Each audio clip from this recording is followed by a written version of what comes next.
Okay guys, mag-unbox muna tayo ng pinamili natin. Siyempre naman, hindi natin kakalimutan ang ating favorite.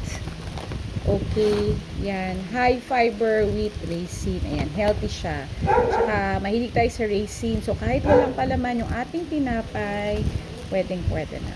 Diba? Pwede na kainin. Tapos coffee or kahit na tubig lang, pwedeng-pwede na. Kahit walang palaman. Okay? Next na i-unbox natin, meron din tayong cheese.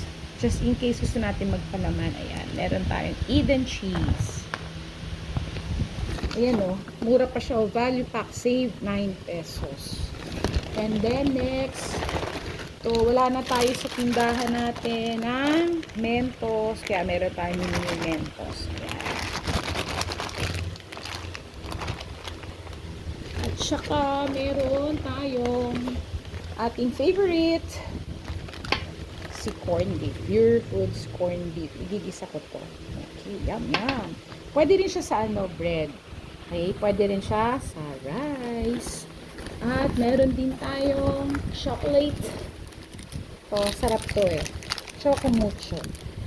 At meron tayong choco mucho. Yan.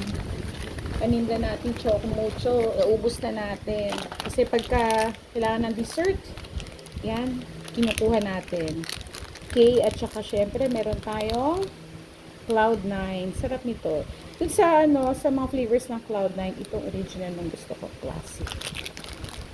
Meron tayong mga Cloud9 chocolates. And syempre, hindi papahuli yung food ni Basti.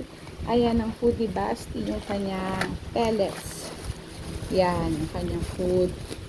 Ganado si Basti kumain dito sa beef flavor ng Vitality. Yan, share sila ni Christmas, yung ating baby dog. Meron tayong isa pang fur baby si Christmas. Yan, pellets para kay Basti and Christmas. Okay guys, shout out sa inyong lahat. Thank you po sa support niyo. Bye!